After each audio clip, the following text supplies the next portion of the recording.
So we will start off with advocacy. We'll move down to community organizing and then finish off with the phases of case management. So at the most basic level, advocacy is the exclusive and mutual representation of a client or cause in a form of attempting to systematically influence decision making in an unjust or unresponsive system.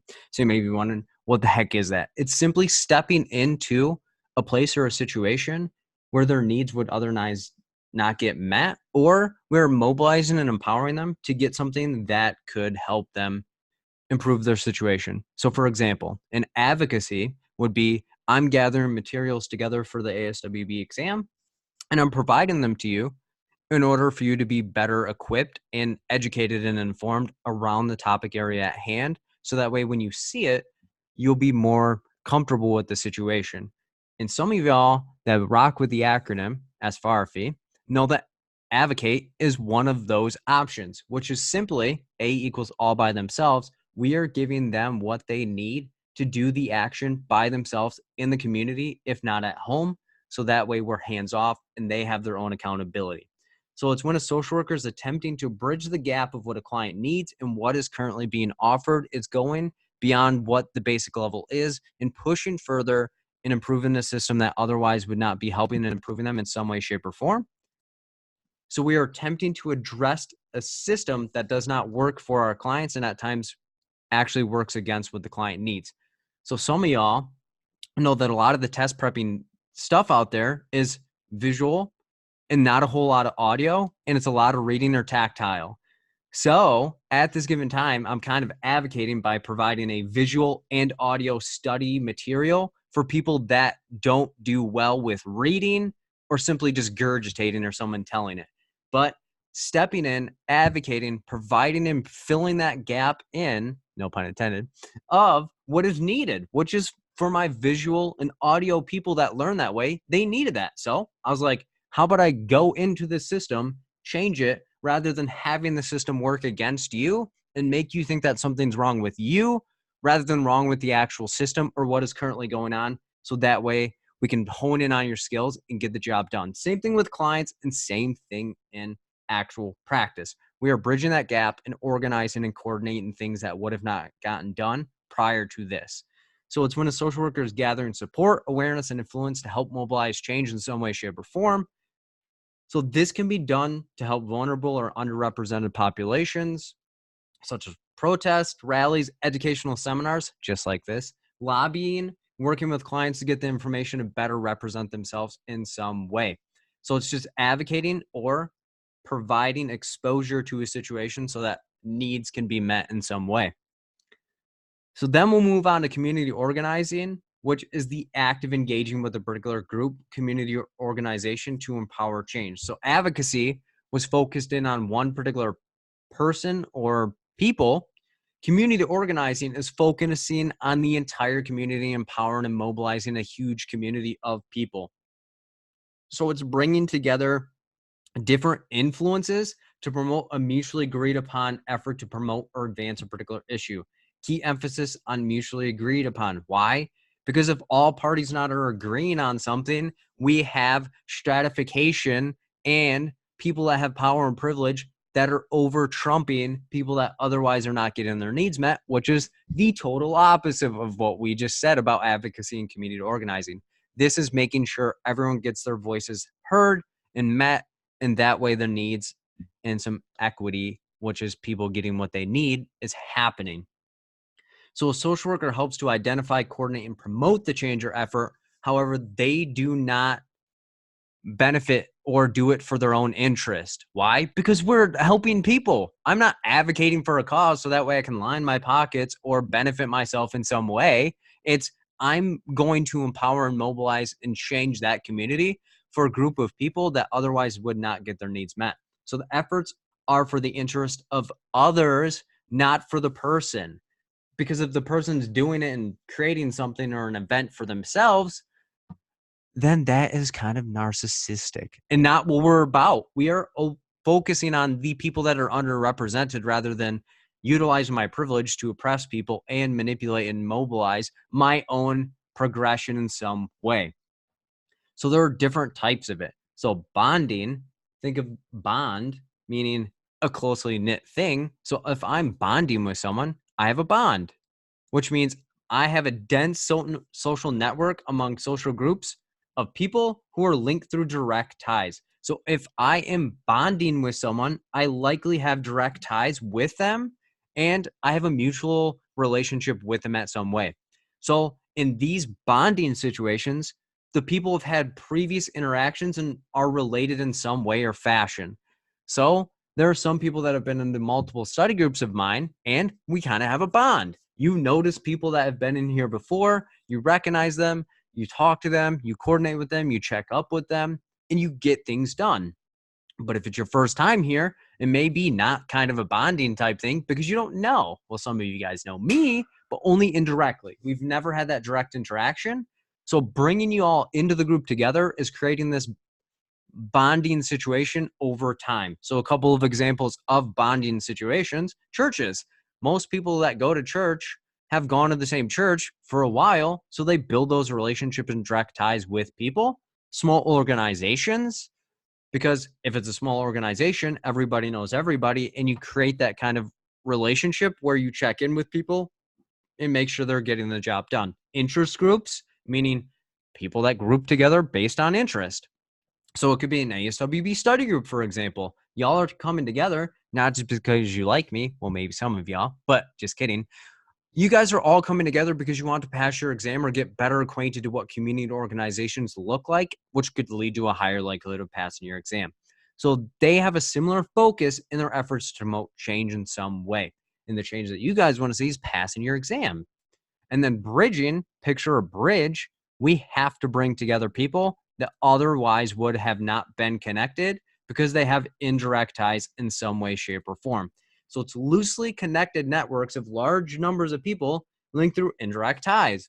So the social work profession in general, some of y'all may have people that you know, but at the end of the day, you don't know them directly. So the indirect tie is you are a part of the same community or organization. You guys just don't know each other.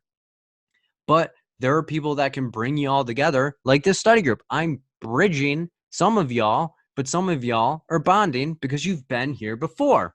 So these people may not have had previous interactions and are not related, but are interested in promoting similar issues. So, for example, multidisciplinary teams. Why? Because at the end of the day, most professionals, when they're in a multidisciplinary team, haven't worked together before. It's their first time. They have a mutual client. They need to coordinate services and they need to bridge and accomplish the same goal. As I said before, fill study groups. Why? Because some of y'all don't know each other. Some of you guys do. But at the end of the day, it's not like you guys follow up and hang out with each other, because if that was the case, it'd be bonding. Political groups, etc. So there are different stages to community organizing. And before I say the stages, picture each stage as an individual client. And you may be wondering, well, I'm working with the community. Why am I comparing it to an individual client? Well, the comparison is because at the end of the day, social work processes have the same result, and it's to mobilize, empower, and build and improve situations for people. So the way you do it is very, very similar in any capacity that you're at. So the first stage of community organizing is to develop a reputation or rapport with the community. Why? Because if they don't know you, they're not going to trust you, and they're not going to tell you and accept help from you in any way, shape, or form. Same thing with an individual client. First time you're meeting them, you're not just jumping into the work. You have to build that rapport, build the trust, figure out what the heck they want to do, and see what they have in their situation already to get the job done. And then we start doing the work together. So in this stage, we are getting to people in the community, key leaders, influences, and people who are impacted or influenced by a particular issue of interest, or people that have buy-in within that community, and will open the door for you so that you have that mutual respect from that person onto you. So the main goal here is to identify strengths, resources, dynamics, issues in the history of the community. Without all of those components, you're going to have an incomplete pie, and you are going to potentially indirectly embarrass yourself or offend people, which again closes the door of building that relationship. So we need to get to know the community and for them to get to know us so we can work and collaborate together to improve the identified concern, issue, or need. So we need to collaborate together. We're not just walking in there and saying, you need to do this, you need to do that, and then this amazing prize will be upon you. That'd be like when people always ask me, Phil, how should I study? I ask them, what do you think is best for you? How do you learn? What do you know? What don't you know? And then form your own prep because you know yourself better than anyone else does. Same thing with the community. The community knows what they need, what they want, and how they can potentially get it done. But we're just there to guide the process to utilize our expertise to help. Why? Because if people have identified their own goals, they will have higher motivation to get the job done. So common ways to do this rapport building, focus groups, meaning you get people together in interest groups so they can have a focus in on what they think is important and gauge what the heck the community wants. Focus group, people bring up all the issues that they see within their community and what they want to change. And then we vote and consider what issues can actually be addressed and which ones are extracurricular in some way.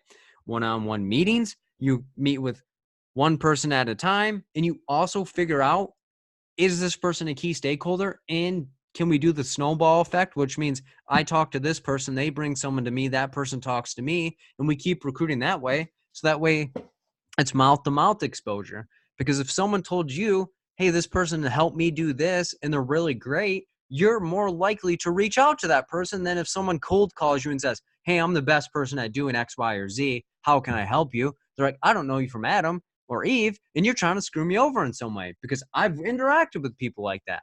Bad moves, bad vibes. You start with what people know and you go from there. Participant observation, meaning you actually become a participant in the community, build a rapport, get accepted into the culture, and then observe it from your own eyes, what's going on in the community and what issues. And as I said, snowball sampling, people communicate with one another and they continue creating the snowball, aka more people in where you can discuss and identify what could work with them and what doesn't in some way. The second one is identify the issue or issues of concern. Same thing with what you do with an individual client. You built that rapport, and now you have to assess what the heck they want to get out of the interaction or what they want to do with the social worker at hand. So this is where we work with community members to figure out what they want to see or improve. Key emphasis on what they want to see or improve. It's not what the social worker thinks. It's not what our research has told us. It's what does that community need or want, or what are they an actual customer for at that given moment. So this is where we're gauging the interest in changing the identified issue or issues, because just because we think it is an issue does not mean the community is actually motivated to change it in some way, shape, or form. Because we have a lot of those things in our life. We want to change things, but it's not an emergency to us. So we just shrug it off. And then every time it gets brought up, we discuss how we want to change it, but nothing gets done at the end of the day. So the community has to be motivated on it and actually identified it as an issue. And then the social worker has to wait and do it at that person's pace as well. So this is where we continue to explore past attempts at change or even current attempts, because history will tell us every single thing that we need to do, because we don't need to reinvent the wheel every single time, because people have done good jobs prior to us. It just didn't finish through, or it might have just needed one small change. So identifying the history, aka assessing the community for what has happened before, or what are people currently doing, because one small change in that current process could blow it up immediately. And then once we identify the issues and concerns, aka the assessment, we need to figure out what in particular they actually want to commit to, and what does the community have already, and what do we need to bring in to make that goal happen, aka goals and objectives, creating a treatment plan just like you would with an individual client. You figure out, for example, they want to work on anxiety, you identify a goal and particular objectives of how they can improve the anxiety. Community is a lot bigger issues, but still nonetheless goal, overarching theme that we need to work on, objectives, the bones of how we're actually going to get this job done. So this stage is to lay the groundwork to make the intended change or impact on the issue or identified issues at hand. Because if we don't have any map or guidelines of what we're actually doing, we're just spitting at the wind and it doesn't create any progress. And as I said before, goals, overarching change the community organizing project will accomplish. And if you want to picture it, the goals are the skeleton of the project. So those are the absolute structural things that we need to have in place. And the objectives are the specific steps that need to be accomplished to occur for the overall goal to happen, aka the skin of the program. So the bones are the structure, the skin is what the actual program looks like around the actual structure. So human anatomy of the actual program. Goals, the bones, objectives, the skins, because it is the thing that tells you how you're going to get to that structural change. So the social worker identifies the resources, people, in the length of time that they believe will promote and change the overall goal. So we come up with our expertise, blend in what people have told us, but at the end of the day, we need to have them agree on that. But that is at the end of it, because if they created their own goals and objectives and what they thought, then why in the heck are we even there? So we need to blend together everything that people have said, and then we propose it to them at a later time. So this stage helps to bring life to the intended change and helps to inform the community of what can be done to address the issue or issues if it is multiple things. Because as you know, people can have more things that they want to identify and work on than one single thing. So the fourth step is where we recruit our awesome task team. So we need to identify, mobilize specific individuals and create a task team of getting this job done. So we need to gather key members of the community to ensure that they are aware of the roles and to confirm the goals and objectives that the social workers created based on the feedback of the community. And as I said, we propose something, but the key stakeholders of the community have to confirm it, because if the community doesn't like the plan and the goals and the objectives we identified based on their input, then we need to go back to the drawing board, propose something else, and get the community on board with us. And this is an ongoing process, if you can imagine. But at the end of the day, the majority have to commit to this. So they have to confirm the goals and the objectives, because if that's not the thing, social worker needs to sit down, figure out what the heck needs to go on, and then go back and pound the pavement. So during this stage, community members can critique or change any of the identified issue or issues and or how they will like to be addressed. So they can pull 180 on you and change the thing that they want to work on and how they want to do it in their timeline, which could make people pull their hair out. But think back, individual clients, they do this all the time because people experience different things throughout their time with you. So their focus on what is important to them or what they would like to address significantly changes as well. So the social worker needs to confirm that community members, leaders, influencers, and or other people being affected by the identified issues are okay with the identified goal and objectives, as well as identifying the people that are going to get the job done with and for us. Why? Because if we don't create the task team, we just have a list of tasks, and who in the heck is going to do the task with and for us? Who knows? But step 5 is develop and finalize an action plan. Why? Because without the action plan, what the heck are we going to do with ourselves? We don't know what we're actually doing, so we are trying to put together something without the directions, which does not work often. So the social worker creates a detailed plan with steps, actions, and resources needed to accomplish the agreed upon objectives to reach the identified goal.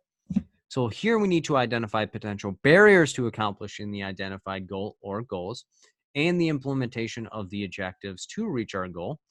Because sometimes at the point in time, we can be overzealous, not think of the drawbacks and things that can get in the way. We pull the trigger on the program and it gets shut down by a barrier prior to us launching it. So we need to identify and assess the situation before proceeding, just like with the client. They develop a treatment plan, they say what they want to do, and then at the end of the day, they didn't think, oh yeah, I'm leaving the country for 6 months, so I can't actually do all of this stuff. See you later. So during this stage, we have to enforce particular standards and procedures to guide the action plan or the plan of action. Why? Because if we're not doing anything and helping move along the process, why are we a part of the process? But that doesn't mean that we bulldoze people and tell them what the heck they need to do. Think about it. We're advocating and we're sitting back and bridging the gap and informing and making sure that people's voices are heard, but we're not making our voices heard over everyone else's. So then the 6th step is to execute and evaluate the action plan. So we need to deliver the resources, services, and strive to meet the identified goals. Why? Because that's what we've been doing for the previous 5 steps before this. Developing the plan, so we actually have to carry it out. So we need to monitor and amend any issues with the efforts and or plan to accommodate for any unforeseen issues at any way, shape, or form. So here we need to gauge whether the plan of action met the goals and fulfilled the objectives. So we need to make any changes for future efforts if the future issues exist, and or the current issue or issues were they adequately addressed. And if so, we can move on. How do we maintain the progress? But if not, back to the drawing board. So we need to decide whether the issue is addressed. And if not, then we need to make and maybe revisit step 1 to make sure the actual community is buying in. Was that a holdup? And if not, we need to go back to identifying the goals and objectives and making sure the key leaders are on pace as well. If the community wants to continue addressing the identified issue or issues, because if not, we just hold back and say, screw you, I'm not doing this anymore. But think about it. You can utilize this step process with you developing your exam prep. Why? You can identify what you actually want to do, what resources you have, what resources you need, what's your plan, and how are you going to carry it out. And if you take your test and not pass, you can evaluate, figure out what worked for you, what didn't work for you, and then mobilize and create bigger changes for yourself in the future. So now we need to look at the types of community organizing. And this is where some people say, crap, I did not know there was different types. Well, sit back, relax, and we'll figure out and utilize what we can. So the first one is social action. And with this, key emphasis on action. So this is where we are going to actually be doing actions to help mobilize change in some way, shape, or form. So this is where the social worker assumes that there's an exaggerated or disadvantaged group of people or segment of the population that needs to be organized and makes demands on the larger society to get their needs met. So key emphasis on action. Why? Because we're leaping into action in place of other people and getting the job done and making sure their needs are met in some way, shape, or form, and making sure what we're doing is empowering someone else. So this is where the social worker believes that this particular group of people needs assistance, but the overall society is the one who will be providing the assistance, but at the end of the day, they're not doing it currently. So we need to step in, so these people are being oppressed. There's a bridge in the gap of what they need, and this is what we need to see happening. So this is where the social worker leaps into action and makes sure the job gets done, which then the second type is locality development. Key emphasis on local. Why? Because the locals are going to be the one that's developing their current situation for what they see in their situation right now. So this is where neighborhood is getting together and mobilizing and creating what they want to see. So it's a neighborhood-based strategy used to engage a diverse group of people or stakeholders, depending on the lingo you want to do, which are essentially people who have interest in an identified cause or change in some way, in developing goal or goals, and taking action to better their situation. So the local community is coming together, identifying an issue, and putting in the effort to get the job done in some way, shape, or form. So the main goal is to develop a sense of collaboration and ability to address any issue or issues that impact their community. So a social worker does not have to be involved in this type of community organizing, and is oftentimes the community has taken it upon themselves to address the issue. So this one's going to seem kind of weird, but we can sit there and monitor and ensure that it's getting carried out effectively. But at the end of the day, the locals are the one that are doing the development and the program running, and we are just there as an advocate if they need it. So this is sheer advocacy, where we sit back, let them do their job, and then they carry it out on their own. And then the last type is social planning. Key emphasis on planning. Why? Because this is where we're sitting down and planning the current situation out. But at the end of the day, people are carrying it out outside of us. So a social worker will assist with making a specific change or impact for an identified community. So we're only assisting. We're not leaping into action. Why? Because that's social action. Social planning is where we sit down and start planning things out. So this can include formal plan or policy development for the initiation or distribution of goods and services, or both to satisfy a need. Why? Because we're planning. We're not carrying things out. So an emphasis is placed on the interest of participating agency or agencies in the community that is directly impacted by the issue and does not hone in on particular self-interest of residents in a community. Why? Because social planning is branching out and helping every single person. A community development would be locality development. Why? Because it's focused on the local area in general. So social planning is helping the entire society plan and impact in some way. So this type of community organizing will directly impact a particular segment of the community at large rather than particular residents of one community. Why? Because if it's one community, locality development. Outside of a community, now we're looking at social planning because we're helping the entire social world get the job done. So this type of community organizing looks to benefit the entire community. Which, looking at two other types, coalition is a group of diverse organizations or people that join together to accomplish a particular goal or attempt to address a particular issue or issues. So it's the collaboration amongst a group of people that helps to accomplish a goal quicker rather than each doing it. So if you think about coal, when you throw a lot of coal together, it burns hotter. If you have one piece of coal, it doesn't burn a lot. So coalition is where you bring a lot of people together, we burn faster, we have a lot more energy, and we get the job done later on. Another type of community organizing is lobbying, which is the process of influencing public policy. It involves developing and implementation of strategies to persuade people of power. This persuasion can help vulnerable or underrepresented populations get their needs met, which involves a lot of money. So key emphasis on lobby. Why? Because we're lobbying and talking to people inside the lobby to make big changes within Congress and the Senate, etc. So coalition, throwing a lot of people together, burn hotter and get more energy and get the job done. Lobbying, we meet someone in the lobby and they get the job done for us. So now looking into the phases of case management, and you may be wondering why case management? Because that's community work. So let's hop into that as well. So case management is a process that seeks to advocate for and monitor services to help empower and improve a client's situation to reach the highest level of functioning possible, which we strive and try to get the job done. But at the end of the day, it's not always entirely possible to get the person there, but we still have to offer and mobilize and empower them based on the information and services they're entitled to. They can still turn them down. So this is where social workers try to limit any barriers or obstacles in the way of a client's needs or wants in some way. So the main goal for case management is to optimize the client's functioning and well-being by providing or coordinating services in the most efficient and effective manner. So meeting the client where they're at, where they live, and where they need to be to help empower their situation. So we do this by trying to strengthen development, problem solving, and coping capacity in some way. So we need to increase the availability of community involvement within a client's situation. So when they have exposure to the community, they know what is out there and how they can utilize it in some way. So we need to increase the scope and capacity of the service delivery. And we attempt to contribute to an increase of access to services and level of functioning for the client. Because if someone is not able to get out into the community or have transportation, we can transport them and give them that exposure to the community so that way they can better their situation in some way. So now let's get into the phases of case management.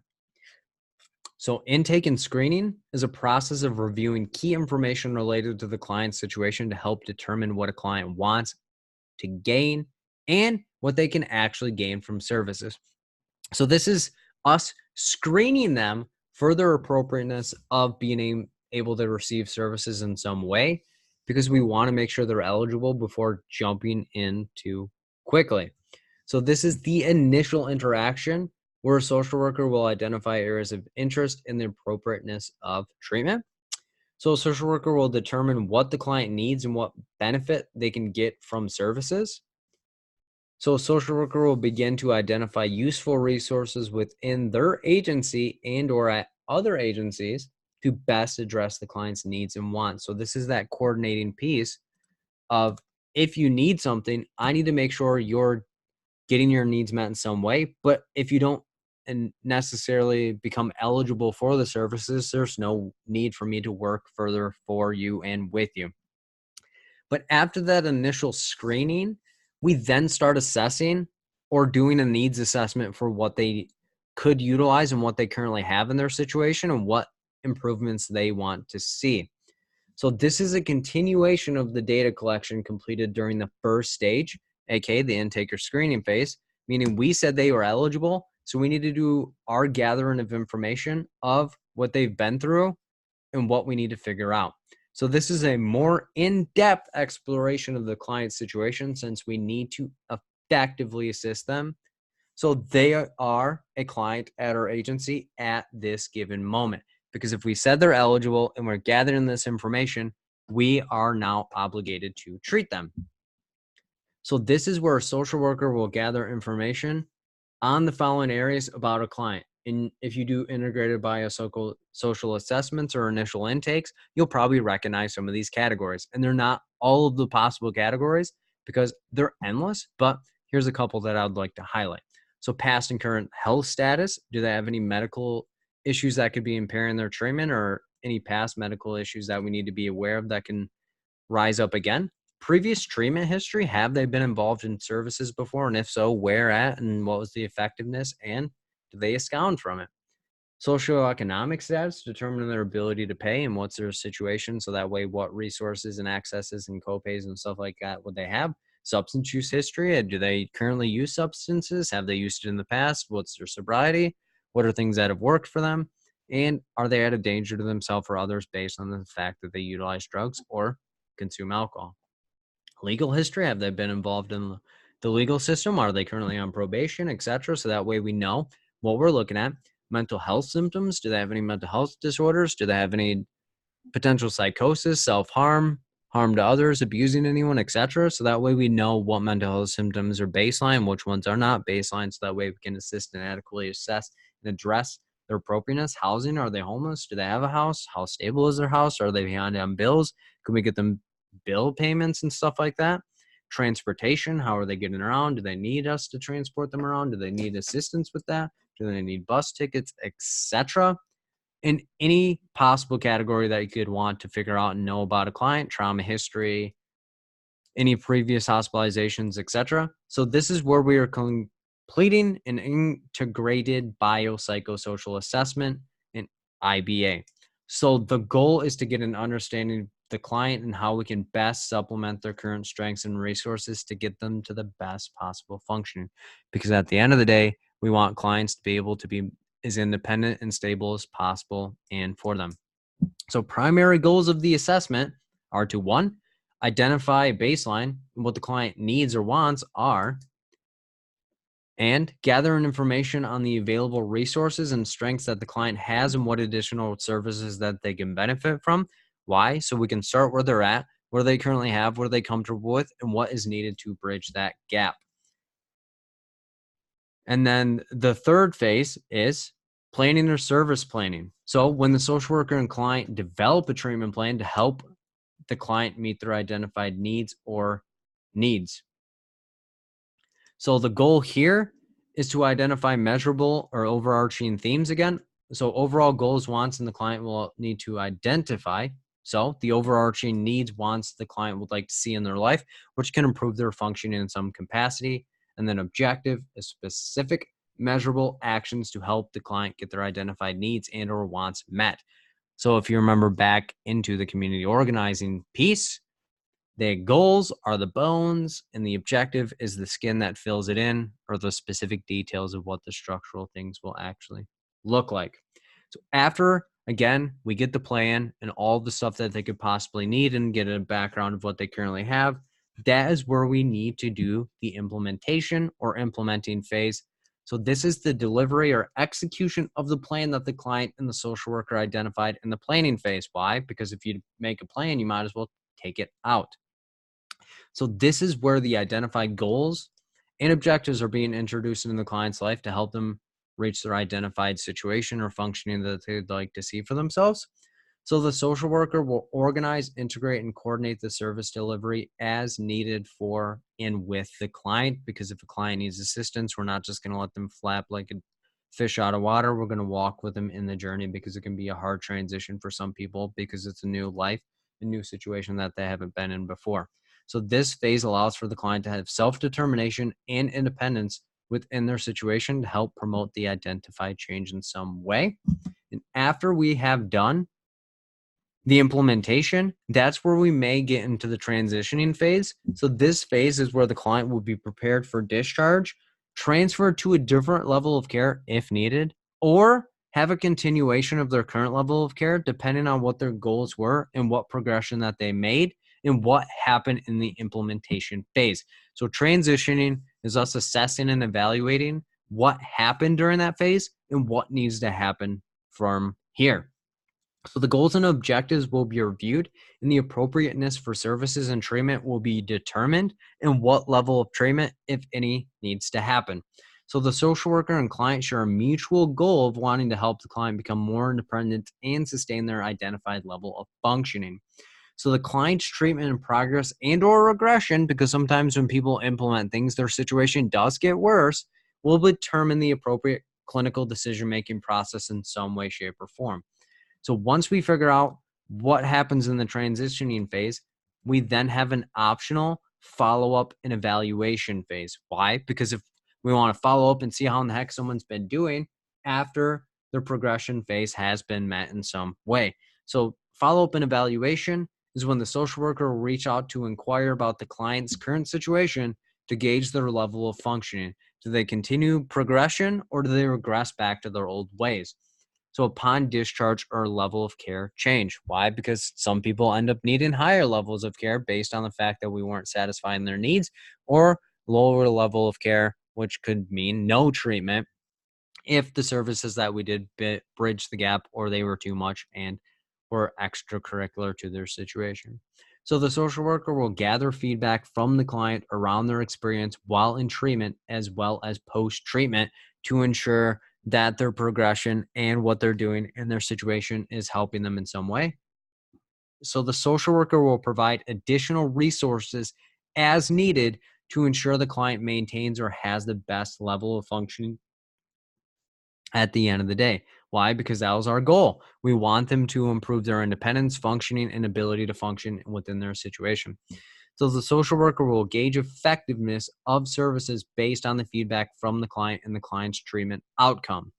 So the social worker will work with current systems and present results to promote change and impact future clients as needed. Why? Because some clients have current themes that we can apply to other current situations, or what worked for someone could work for somebody else. But at the end of the day, we always want to meet where people are rather than where we think they are to ensure that they are getting their needs met. But at the end of the day, that's how we have evidence-based practices. We carried them out, saw what worked for people, what didn't work for people, and now we carried out in other situations. But without evaluation, we're not able to get the job done. But at any point in time, we can go to previous phases at the end of the day. So let's say somebody does not accomplish their goals or they start regressing, they can get back into services and start at as early as stage one or phase one. Or if they're currently in services, they could go back to phase three, which is the planning phase. Why? Because we can replan and develop additional techniques and strategies that can help them in some way, shape, or form. And then they would implement it again. And then we would see if they transition. And then we'd see if they would have to follow up in general. So that is what advocacy, community organizing, and case management look like. All right. So the first question, a case management social worker is meeting with a 36-year-old female outside of an abandoned building upon referral from an anonymous caller stating, someone has been roaming the streets asking people for money. The social worker begins gathering information about the client regarding their current housing, employment, and supports. What phase of case management is the client and social worker currently in? A, intake and screening. B, assessing. C, planning. D, implementation. And when you have your answer, type coffee into the chat.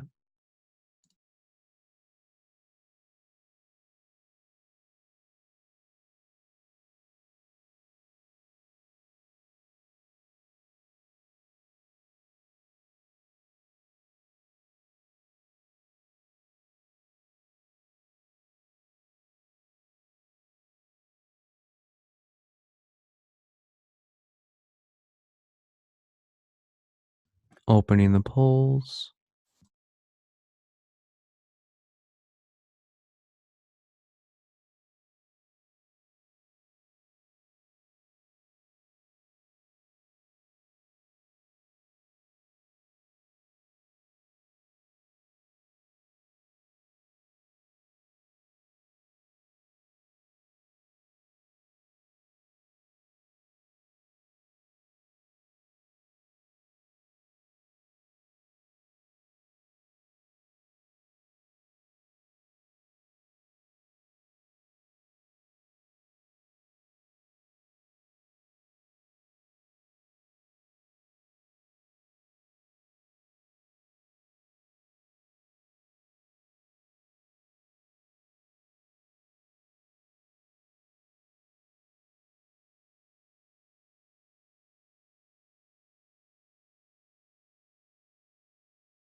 20 more seconds.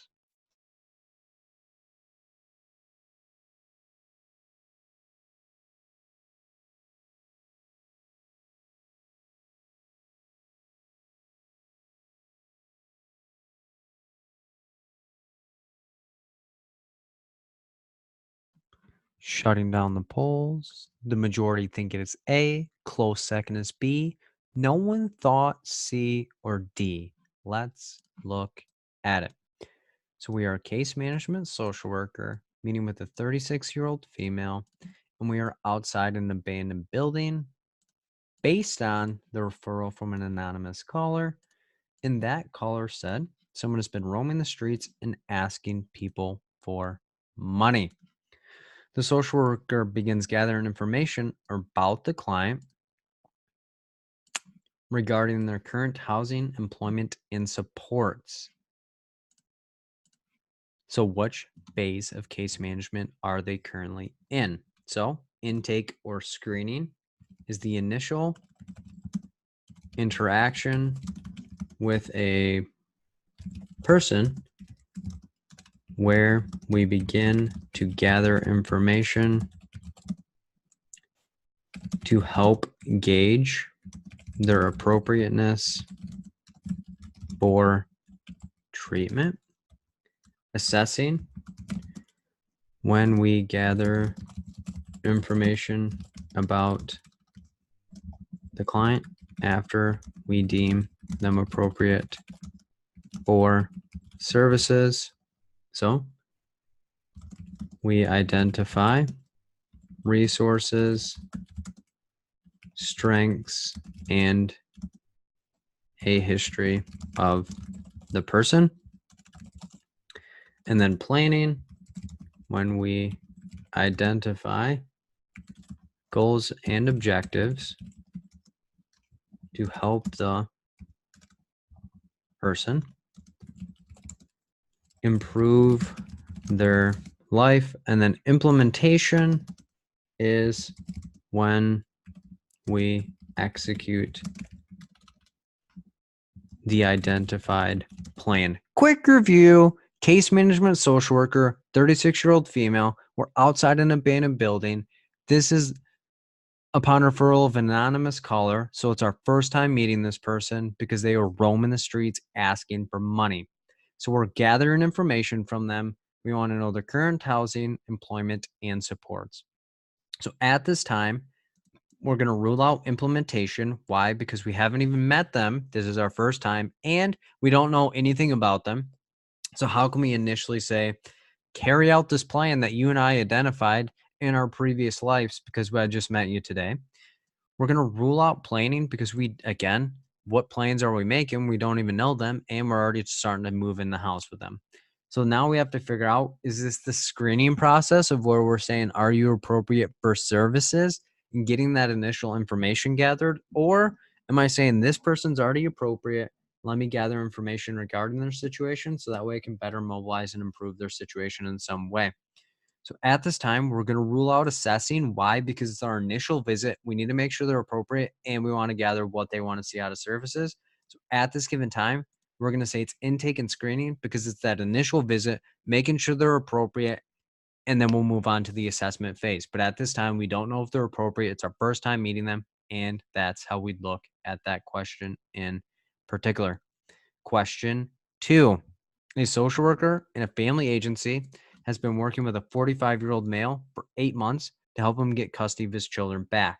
The man has a history of alcohol use, and when he used to drink, he was abusive towards his girlfriend and his children. The man has maintained sobriety since being in treatment and has identified positive strategies to help better handle his anger.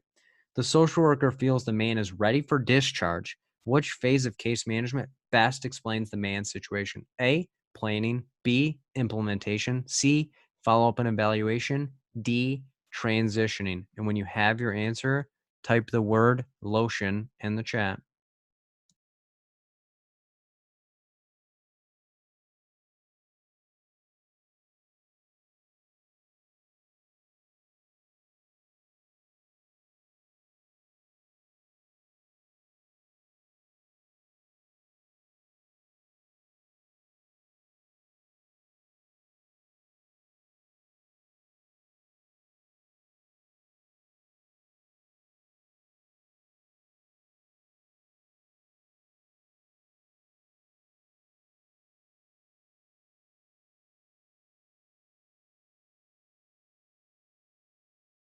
Opening the polls.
Twenty more seconds.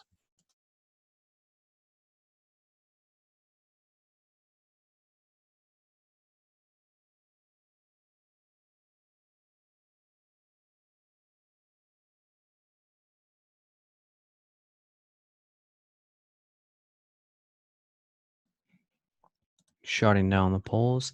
The majority think it is D. Close second is C. Close third is A. No one chose B. Let's look at it. So we have a social worker in a family agency working with a 45-year-old male, 8 months. So any length of time, jump on it. Why? Because it paints the picture of what the heck is going on. They came because he wants to get the custody of his children back. He has a history of alcohol use, and when he would drink, he was abusive towards his girlfriend and his children. He has maintained sobriety since being in treatment, aka 8 months. That's why the length of time is hella important. He has identified positive strategies to better handle his anger. And the social worker feels the man is ready for discharge. So we only think he's ready for discharge. We have not broached the situation with the man. He is unaware. So let's look at the different phases. Planning, when the person is preparing to get closer to accomplishing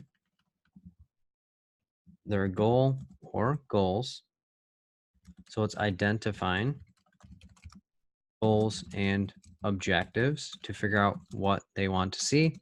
Implementation, when the person is executing the plan to get closer to their identified goal or goals. Follow up and evaluation, when the person is out of treatment and the social worker is gauging their progress or regress. And then transitioning is when the person is preparing for discharge and are being evaluated on their progress. Quick review: family agency, 45-year-old male, 8 months. He wants to get his kids back, has a history of alcohol use. He would get abusive towards his girlfriend and children. He's maintained sobriety for 8 months. He's identified positive strategies. His anger is under control. We feel he is ready for discharge. So at this given time, planning is automatically thrown out. Why? Because we're past that and he's already executed and identified the positive strategies and he's been utilizing them for 8 months. We're past the implementation phase. Why? Because he's already carried it out and we feel he's ready for discharge. So that means he's maintained progress in all of his stuff. And we feel he's been doing such a great job that we need to get him the heck out of services. So at this given moment, we're looking at follow-up and evaluation or transitioning. Follow-up and evaluation means the dude's already out of treatment and we're calling to figure out what the heck's going on with him now.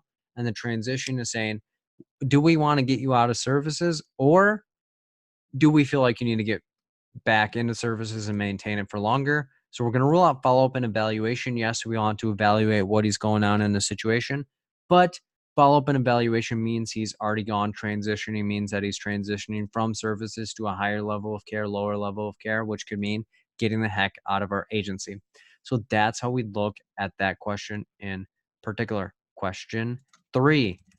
A community social worker has been working with members of his community to help reduce the amount of human trafficking that occurs in the area.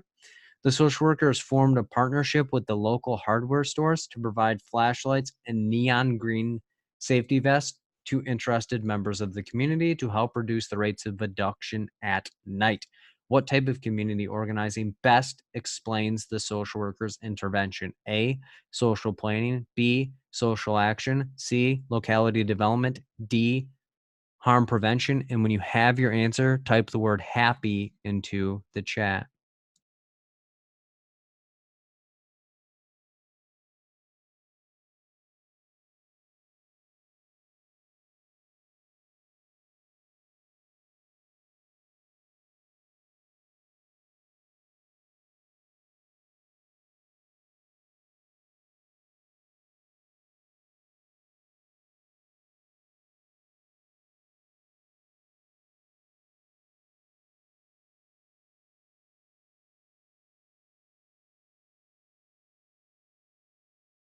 Opening the polls.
Twenty more seconds.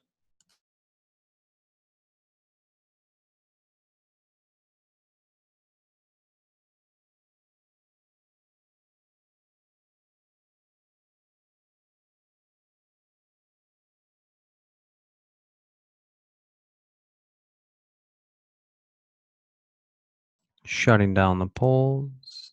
The majority think it is B. Very close second is A. Very close third is C.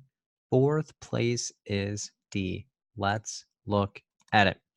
So we have a community social worker working with members of the community, help reduce the amount of human trafficking that occurs in the area. Social workers help form a partnership with the local hardware stores to provide flashlights and neon green vests to interested members of the community to reduce the rates of abduction at night. What type of community organizing are we looking at? Social planning. Where a social worker helps out the entire community and initiates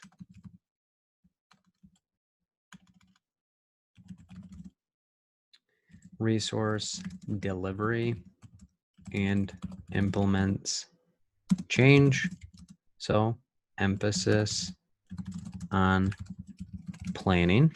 Social action, where a social worker will assume that there is a disadvantaged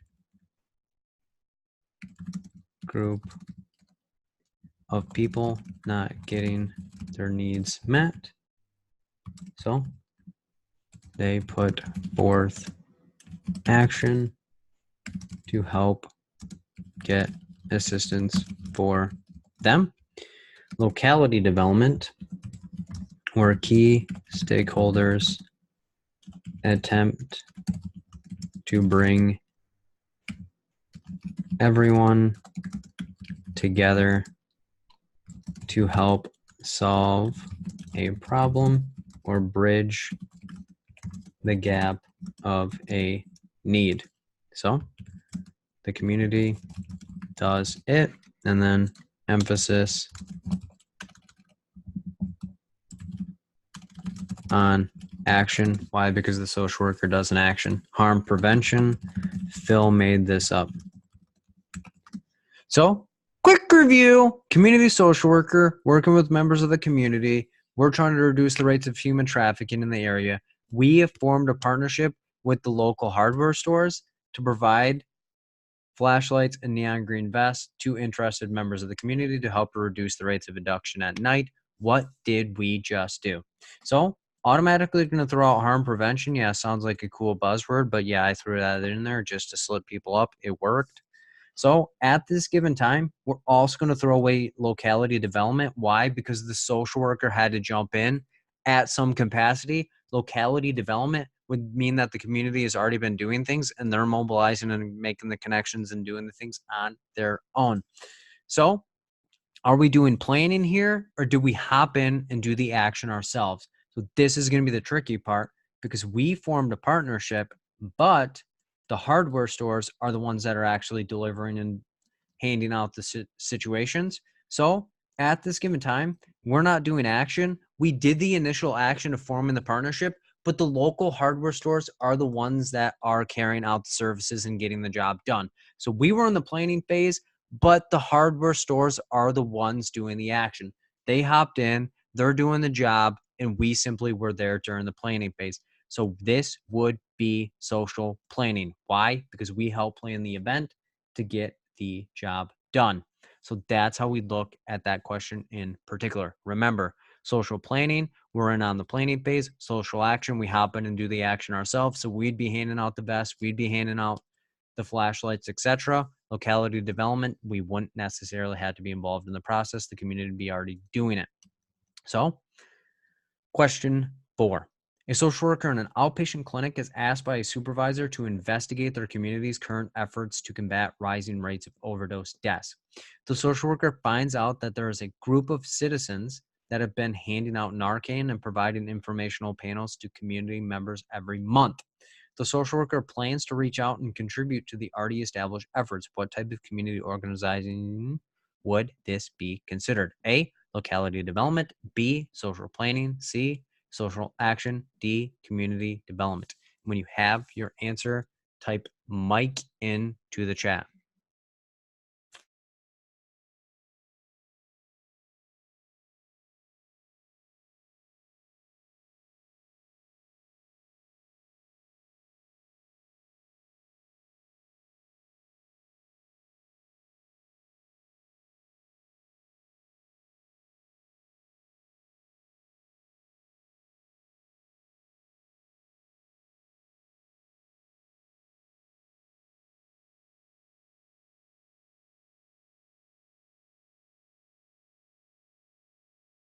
Opening the polls.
Twenty more seconds.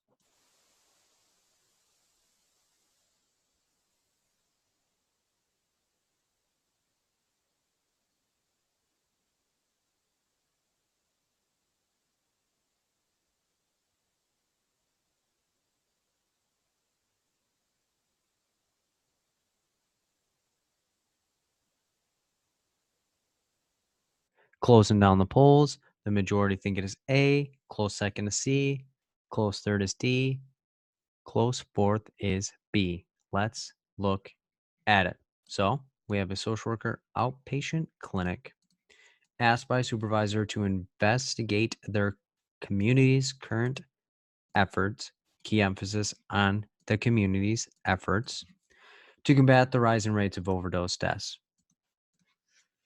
The social worker finds out there's a group of citizens that's been handing out Narcan and providing informational panels to people every month. The social worker plans to reach out and contribute to the already established efforts. Key emphasis on already established efforts. So let's peel back each style of community development.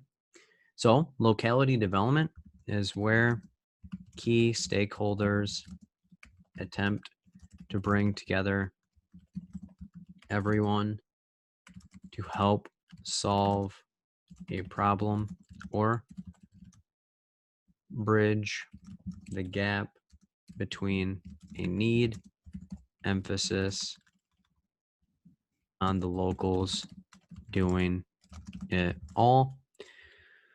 Social planning is where a social worker will help out the entire community and initiate resource delivery and implement change. And then the emphasis is on planning. And then social action, where a social worker will assume there is a disadvantaged group of people and put forth action to help make changes in their lives. And then the emphasis is on action. Why? Because the social worker's hopping into action. Community development. Phil made this up. So, quick review.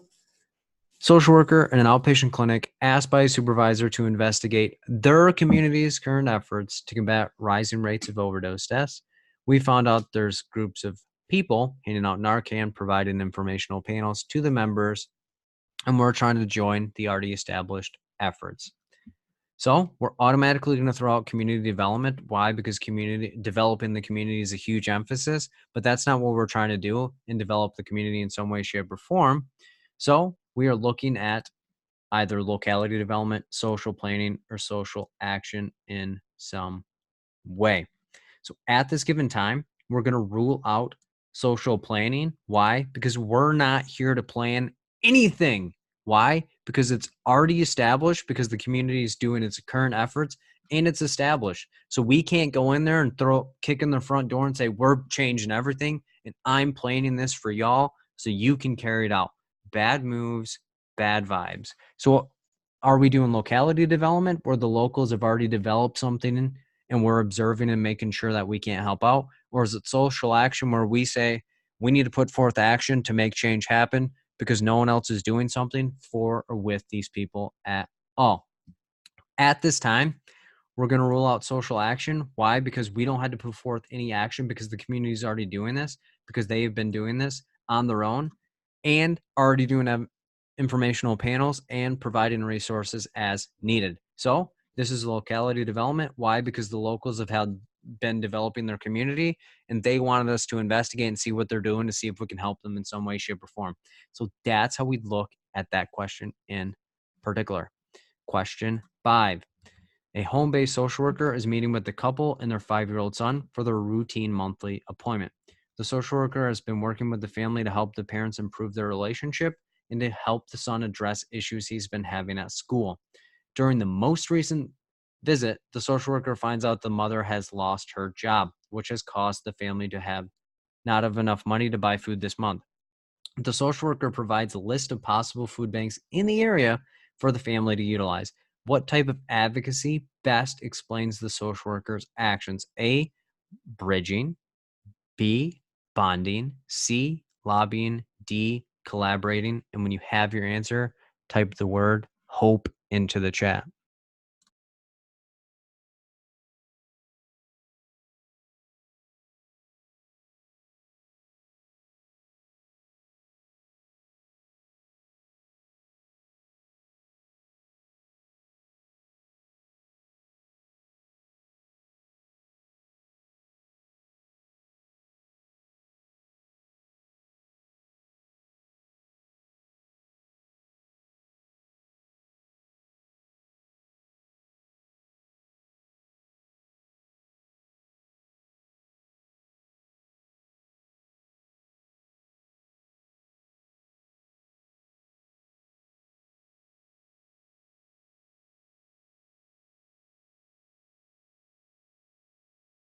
Opening the polls.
Twenty more seconds.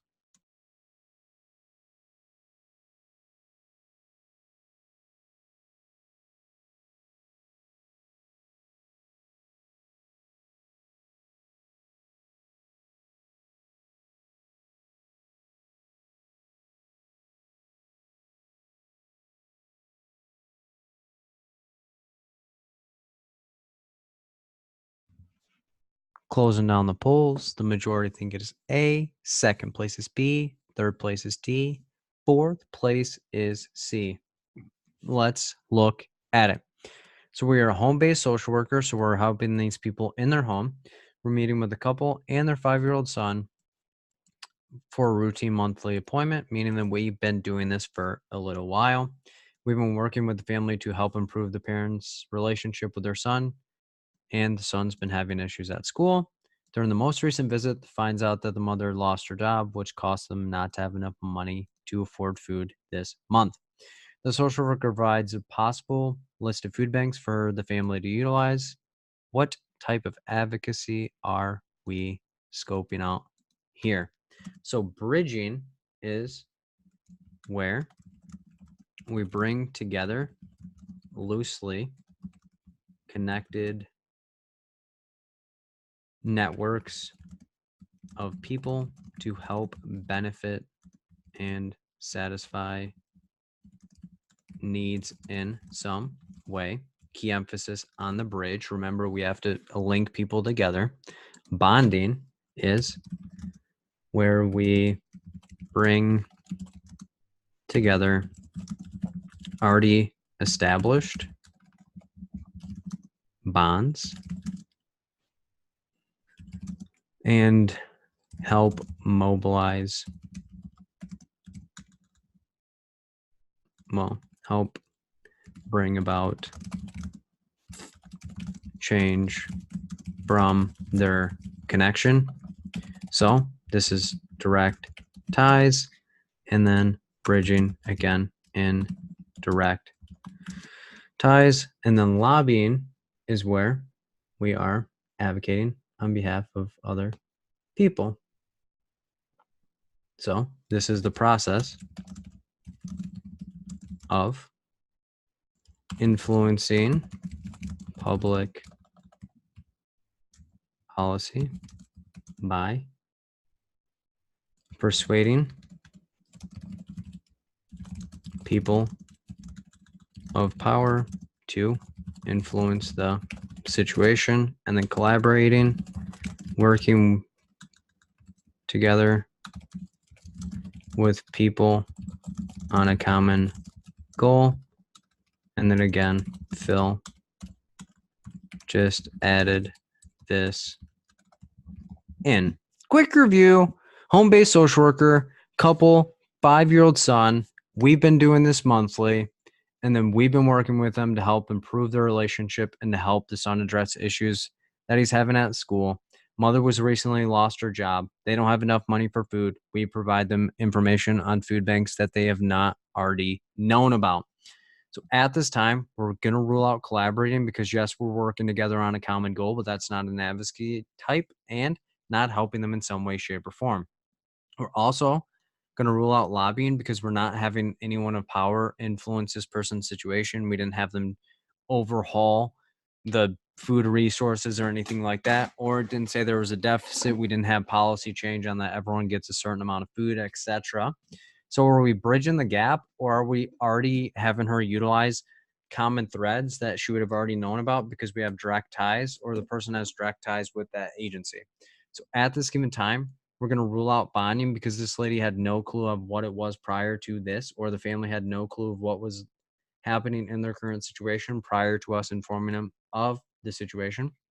So at this given time, we are bridging because we are providing a resource that would have not otherwise been known about by informing them and connecting them with the agency that would have not been done because it was an indirect tie at this given moment. So we are bridging that couple and family to the food banks that they otherwise would have not known about. Bonding would be they've already known about it and we're reminding them of that connection so that way they can utilize it. So that's how we look at that question in particular. Question 6. A community-based social worker has been collecting data around the rates of homelessness among transitional age youth in her community. The social worker would like to implement strategies to help decrease homelessness and increase community involvement around the needs of vulnerable populations in her area. What should the social worker do first to accomplish her goals? A. Identify clear goals and objectives that she would like to accomplish before sharing them with the community. B. Continue to collect data to ensure that she has adequate evidence to back her goals. C. Engage members in the community to help bring about change among the homeless youth in her area. D. Speak with homeless transitional age youth to better inform herself around the issue. When you have your answer, type one thing that you're looking forward to next week.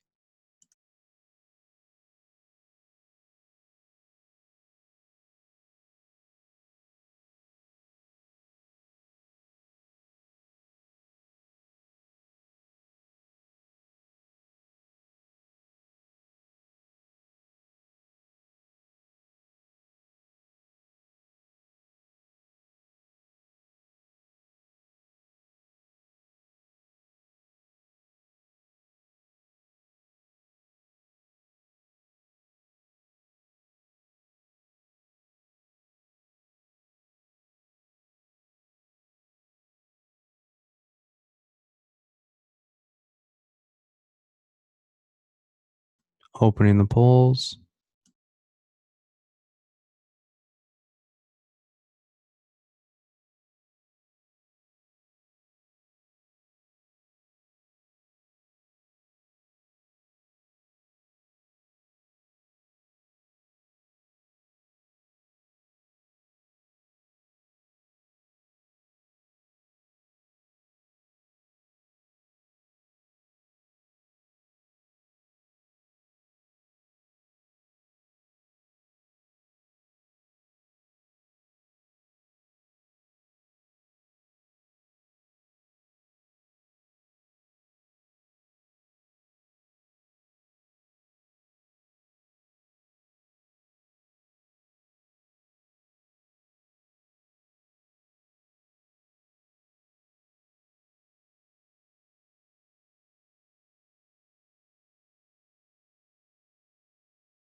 Twenty more seconds.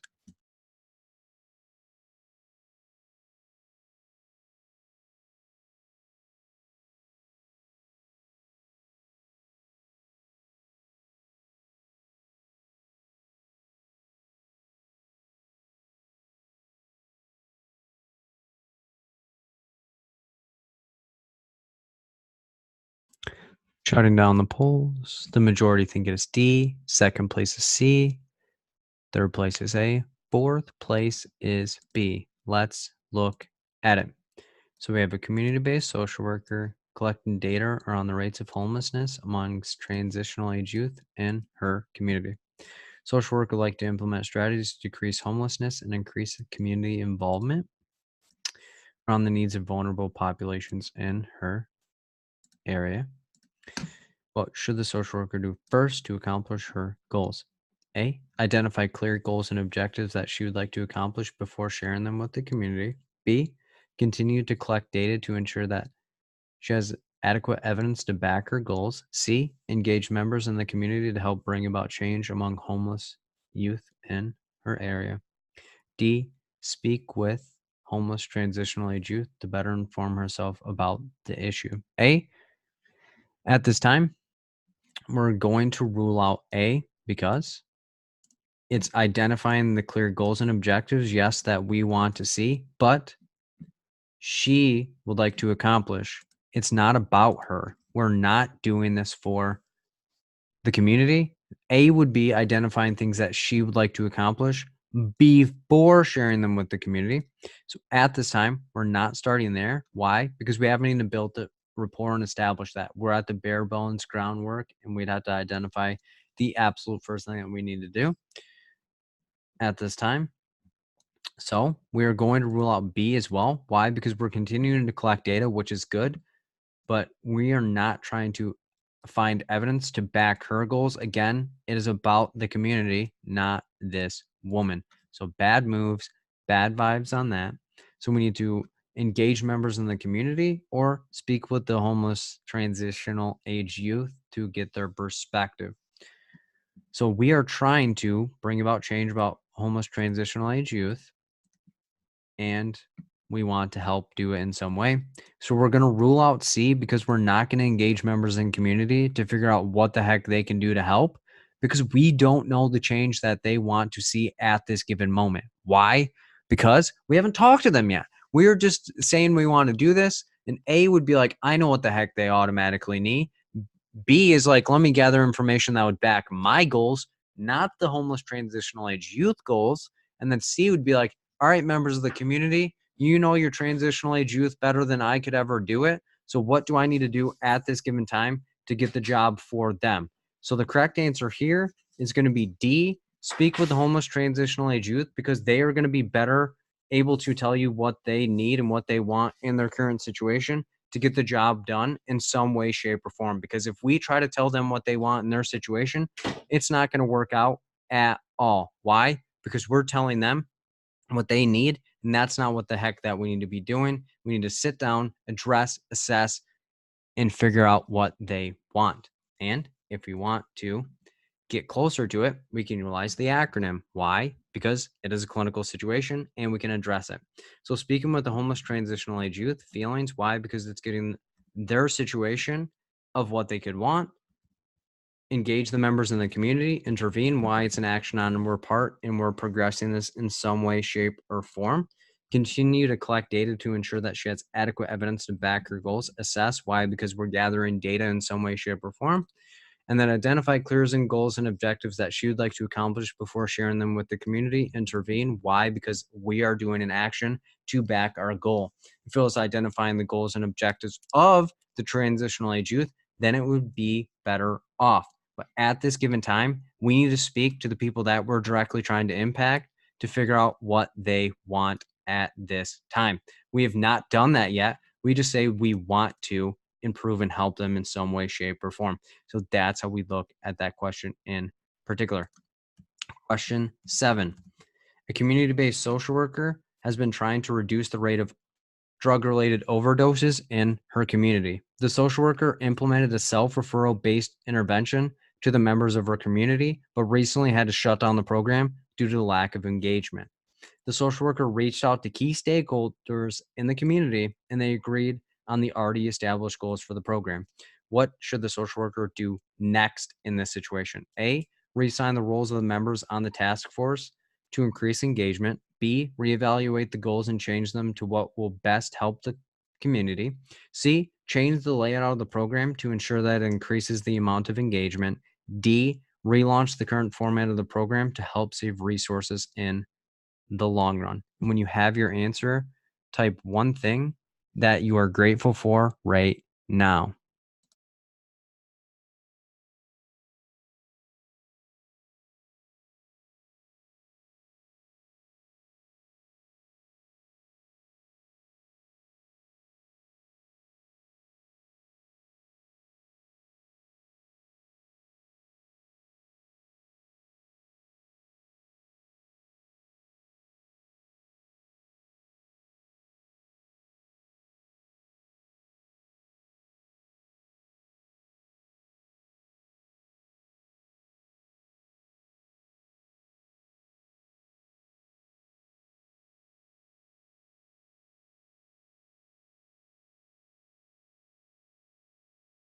Opening the polls.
Twenty more seconds.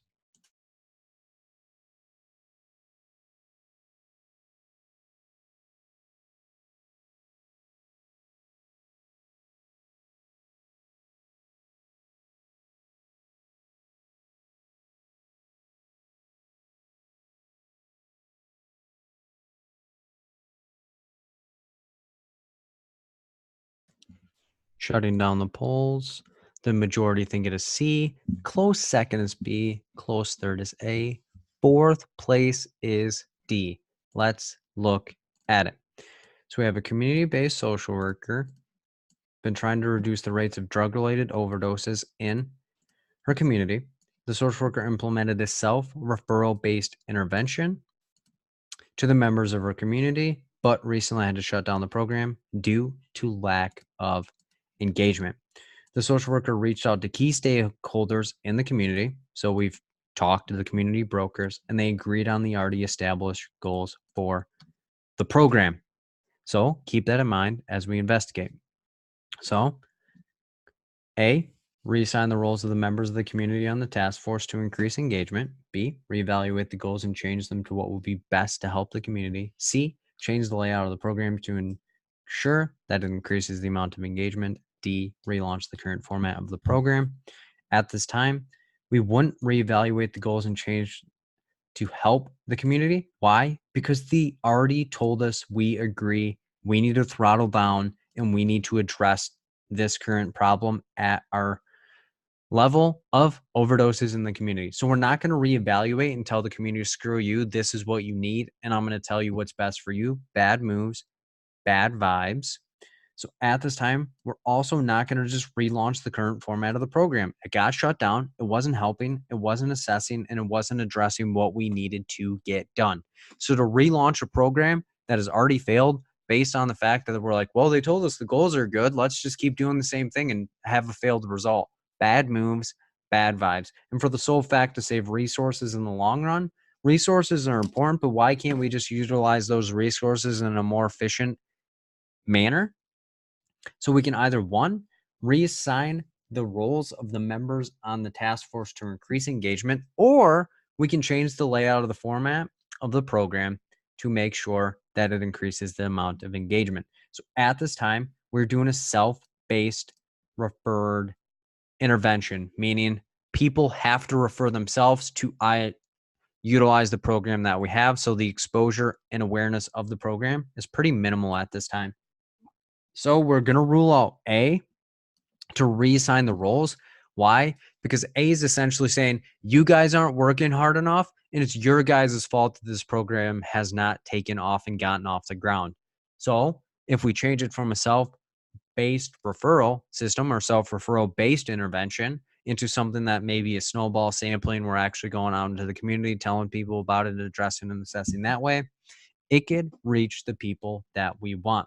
So at this time, we're going to change the layout of the program to ensure it increases the amount of engagement because it's our program design that's not reaching the community like it needs to, because we've talked to the community and told them this is the goals that you want to see. So we need to help you in some way, shape, or form. So it's on our end, not your end. So let's change the format in some way. So that's how we look at that question in particular. Question 8. A social worker has been working with a 30-year-old female for 4 months on identifying positive strategies to utilize when she becomes depressed. The woman had previous attempts of suicide, with the last time being 3 years ago. The social worker has developed a safety plan with the woman, but has not reviewed it since the woman's intake appointment. During the most recent session, the woman reports that her mother passed away and that she found out her boyfriend has been cheating on her. The woman reports that she has been utilizing her coping skills to deal with her current life stressors, but at times they have not worked. What should the social worker do first to help the woman? A, work with the woman to identify new strategies to help address her depressive symptoms. B, normalize depression and inform the woman that she's doing the best that she can. C, review the woman's safety plan to ensure she does not attempt suicide. D, facilitate discussion around the woman's current situation and identify where the woman would like to start. And when you have your answer, type one thing that you learned in the session tonight in the chat.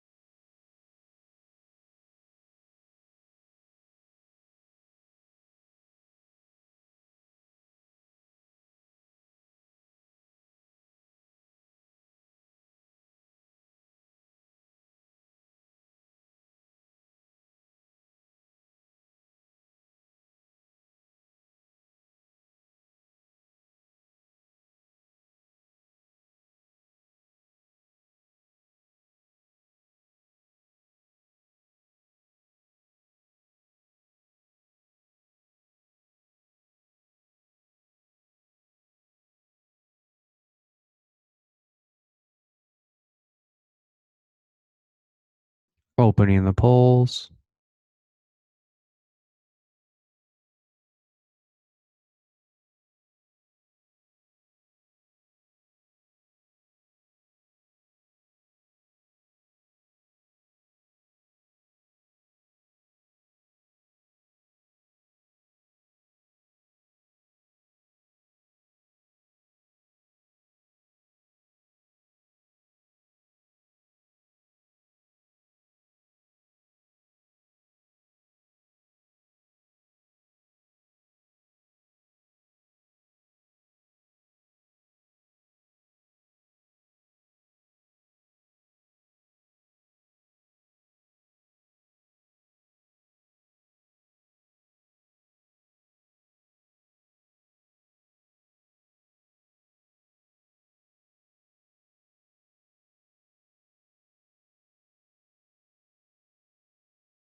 Twenty more seconds.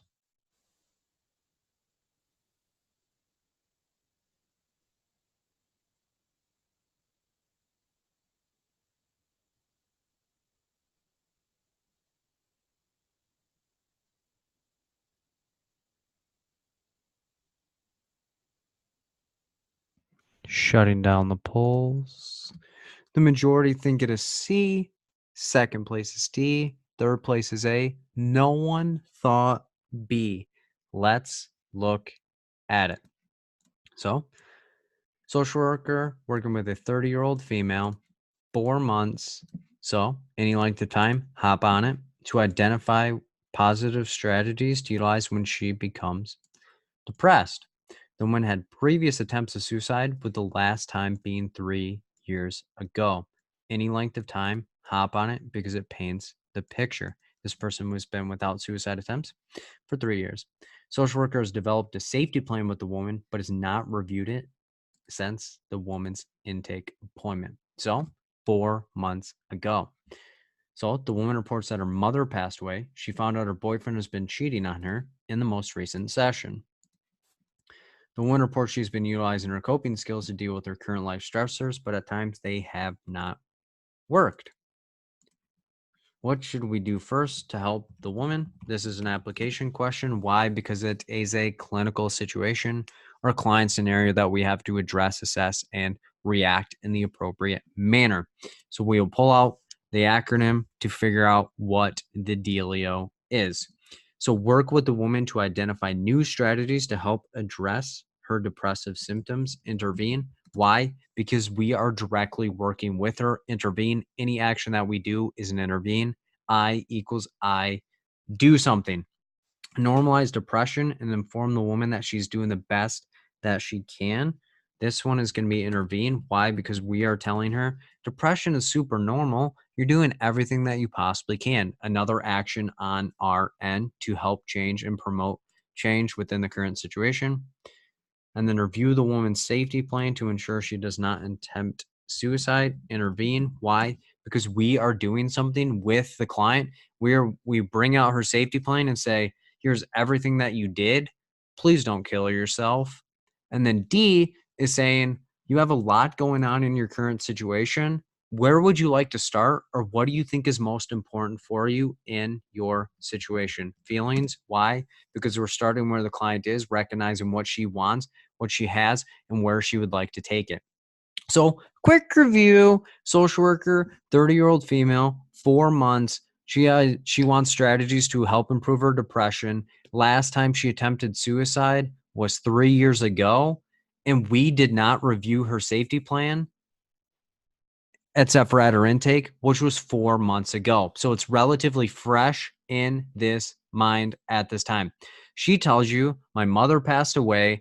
My boyfriend's been cheating on me. I'm utilizing my coping skills to address my life stressors. At times, they do not work though. So where do we need to start? So at this time, we're not going to just immediately hop in and say, here's new strategies to address your depression symptoms, because she said she was utilizing strategies and they were working, but not all the time. And strategies aren't end all be all. So they're not going to be 100% shots. They're not going to be, all right, I'm depressed. Let me just start doing this strategy. Bad moves, bad vibes. So we can normalize depression and say, everyone's depressed. You're doing the best you can. Keep trucking, sister. Bad moves. That's just saying your situation's not special. People are depressed all the time. Just keep doing your skills. You'll get through this. You're doing everything that you can. How could they do this to you? That's a thing that you want to do, but that's not something that you're just going to hang on your hat and put it on the shelf and say, yup, we did an intervention that helped this lady. So at this time, we can review the safety plan and ensure she does not attempt suicide. Or we can say, sounds like you've had a lot going on. Where would you like to start? And C is not going to be a safety option, because simply reviewing her safety plan is not something she brought up. She didn't say, I'm going to kill myself because all of this stuff. So us randomly bringing a safety plan up, the lady's going to say, I thought I was doing well. Why are we talking about suicide right now? And we can't ensure she doesn't attempt suicide. We can review the safety plan. She goes home, kills herself, and then it didn't do. But why? Because we didn't listen to what she wants to do. We don't just assume that people are going to kill themselves out of the blue. She didn't bring it up. She's been utilizing strategies. She last attempted 3 years ago, and we did a safety plan 4 months ago. It's probably still fresh in her mind. So at this given moment, we're not just going to bulldoze into this lady's situation and say, your situation's out of control. Let me try to control your situation and say you want to kill yourself. We need to sit down and say, wow, seems like a lot's going on. Do you want to address your mother's death? Do you want to address the boyfriend cheating on you? Or do you want to address how some of your coping skills aren't working for you? How about I do your race and then figure out what you want to do? So the correct answer here is going to be D, because we need to start where this client is rather than where we think she needs to be. And if she brings up that she wants to kill herself, then we will address that. It doesn't say that she wants to kill herself. It doesn't say she's been having suicidal ideations. She's just had a lot of life changes and may need to process them out. And through us facilitating discussion, she'll address and assess if she wants to kill herself at this time. We don't need to put a call to the fire department where there isn't a fire. We only want to address and assess things and do it based on where the client is. And we can fall into the safety plan and developing and reviewing things at that time. You want to start where people are and go from there. And in the community context, that would be like, yep, we need to shut down every gun store because there was a shooting in the community. Bad moves, bad vibes. We need to figure out what the community wants, what this lady wants, and start where they're at. We don't need to start where they think they should be. We need to start where they are currently at. So that's how we look at that question in particular, starting where people are and going from there rather than telling people and prescribing people certain scripts that they would need to address at that time.